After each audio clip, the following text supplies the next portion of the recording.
Swing trading म्हणजे काय आणि आपल्याला या स्विंग ट्रेडिंग मध्ये ट्रेड कसा घ्यायचा आहे, आज आपण त्याविषयी माहिती जाणून घेणार आहोत. त्याकरता आपण हा बनवत आहोत व्हिडिओ. त्याकरता व्हिडिओ आपल्याला संपूर्णपणे बघायचा आहे.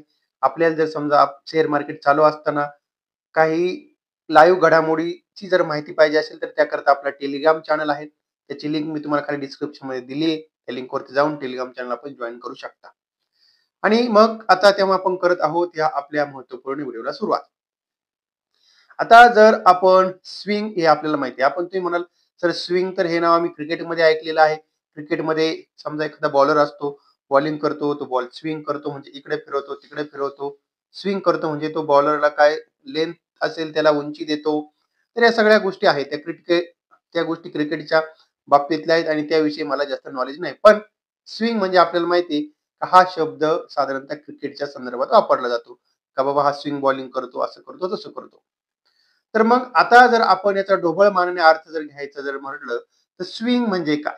तर स्विंग म्हणजे बघा काय असतंय, का समजा आपण एखाद्या ह्या उंचीवरून एखादी वस्तू खाली टाकली, तर ती वस्तू आता ही किमान साधारणतः निम्म्यापर्यंत तरी परत वरती येते.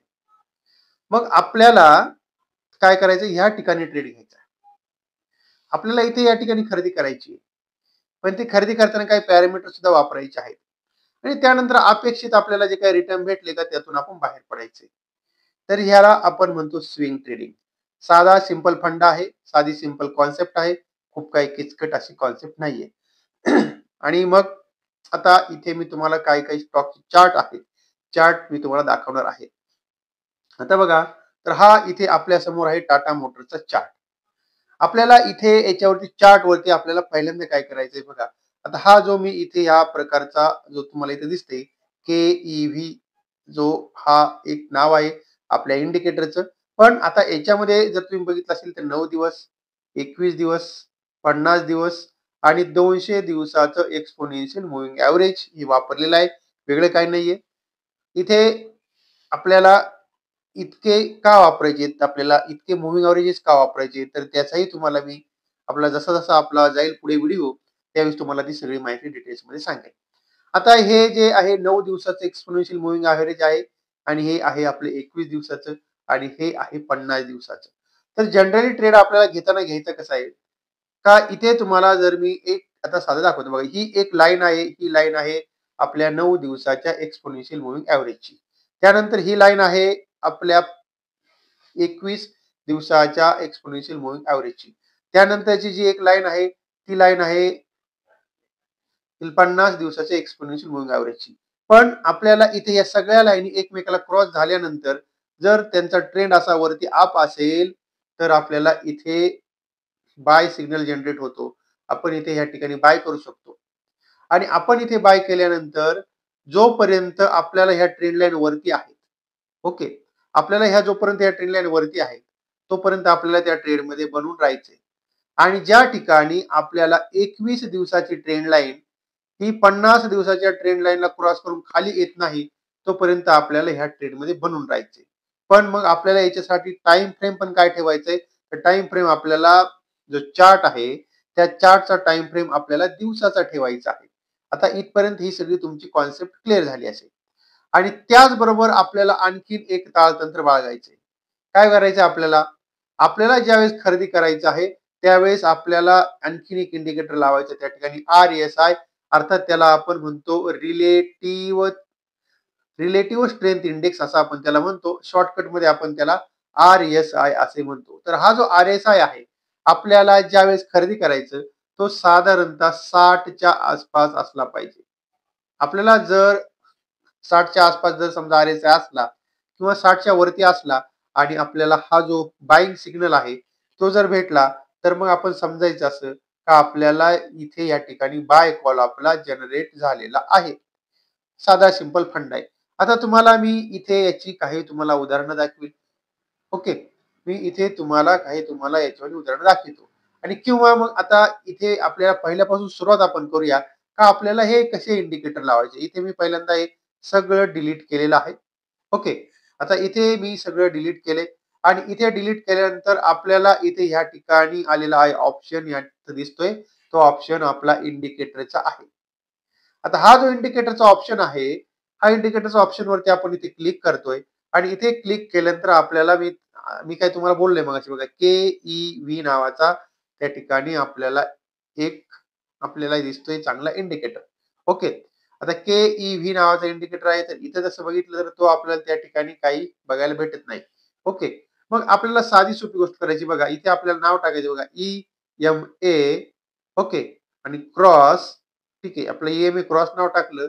त्यानंतर इथे पुढे जायचे, 9 टाकायचे, 21, 50 आणि परत 200 इथे तुम्हाला बघायला भेटेल बघा. आता इथे आपण बघतोय आपला EMA क्रॉस तुम्हाला या ठिकाणी बघायला भेटतो 9, 21, 50 किंवा मग इथे या ठिकाणी आपण EMA क्रॉस आहे ते नाही टाकलं तरी चालेल. इथे आपल्याला EMA फक्त आपण 9 टाकायचे, 21 टाकायचे, 50 टाकायचे, 200 टाकायचे, तरी आपल्याला इथे या ठिकाणी बरेचसे इंडिकेटर येतात. ओके. आणि मग जर इथे तुम्ही बघितलं असेल तर इथे तुम्हाला कुठले-कुठले इंडिकेटर दिसतायत. इथे बघा. हा एक तुम्हाला दिसतो EMA 9, 21, 50 आहे. त्याच्यानंतर इथे बघा हा तुम्हाला दिसतोय का तुम्हाला EMA 9, 21, 50 त्याच्यामध्ये परत पिव्होट पॉइंट आहे. आपल्याला इथला हा एक घ्यायचा आहे किंवा इथे एक आहे बघा या ठिकाणी तुम्हाला बघायला भेटेल. EMA 21, 50, 200 ठीक आहे. याला आपण घेतलं. ओके. हा इथे आपण आपल्या चार्टवरती आपण त्याला आपण डिप्लॉय केला. तर इथे आपलं तेच नाव मगाशी आलेलं आहे, KEV नाव आलेलं आहे. ओके. पण मग आता तुम्हाला इथे काही गोष्टी कळणार नाहीत लवकर आणि किंवा आपल्याला तशा कळतीलही पण. पण आपल्याला त्या ठिकाणी थोडा चेंज करायचा आहे.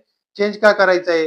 तर बघा इथे आपण या ठिकाणी यायचं याच्यावरती आणि इथे आल्यानंतर आपण याच्यावरती क्लिक करायचंय. क्लिक केल्यानंतर ते सेटिंग नावाचं तुम्हाला बटन दिसेल आणि इथे आपल्याला ह्या ठिकाणी थोडी स्टाईल त्याची जी आहे ती आपल्याला चेंज करायची आहे.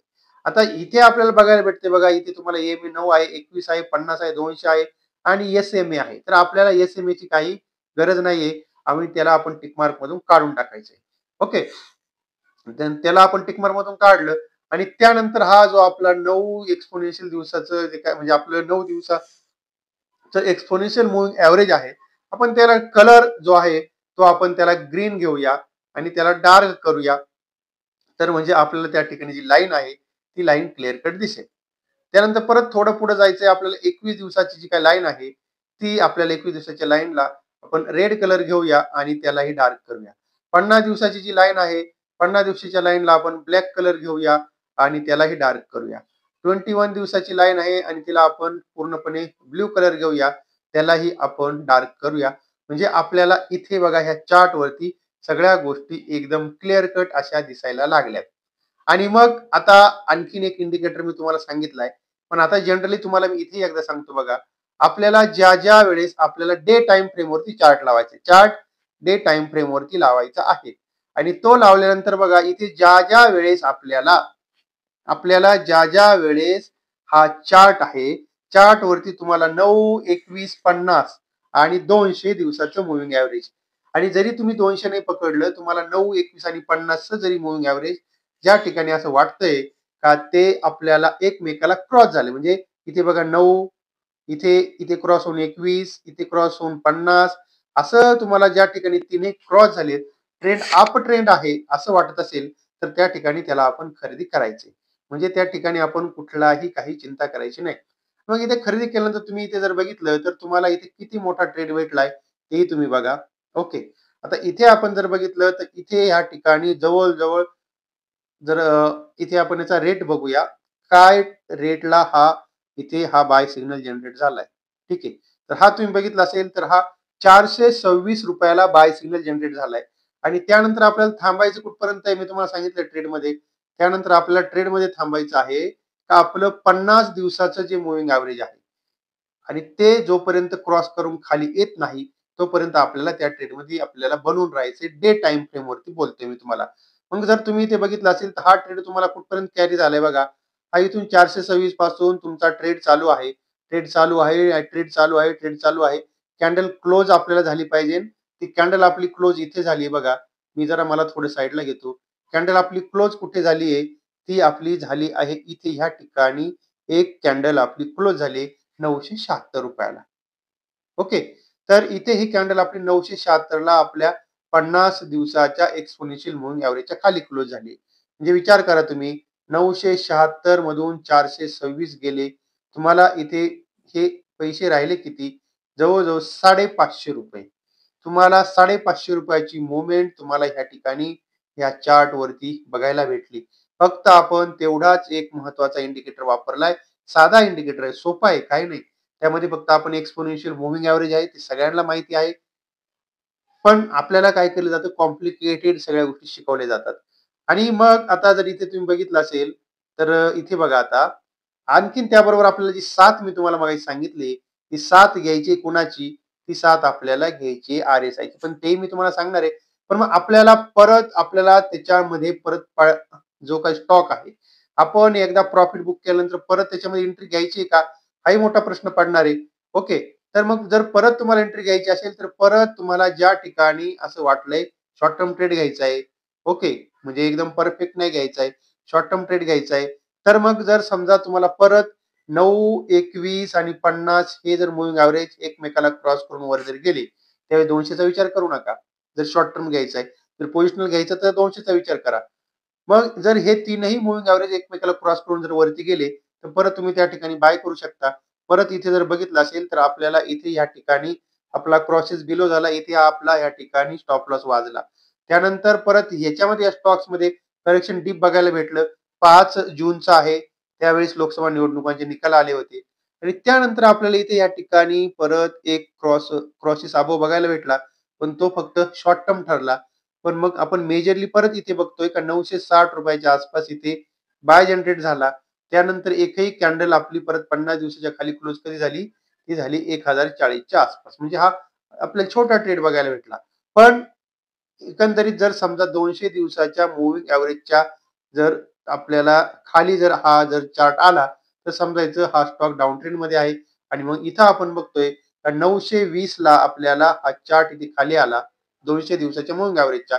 पण 92150 त्यांनी कधी क्रॉस केलं होतं खाली, म्हणजे 92150 चा ट्रेंड असा निगेटिव्ह कधी झाला होता? असा निगेटिव्ह म्हणजे जर समजा ह्या लाईन एकमेकाला क्रॉस करून खाली आल्या, तर समजायचं त्यामध्ये सेल ऑफ येणार आहे, सेलिंग येणार आहे किंवा ट्रेंड त्याचा त्या ठिकाणी निगेटिव्ह झालाय. तर हा इथे आपल्याला येतोय कुठे?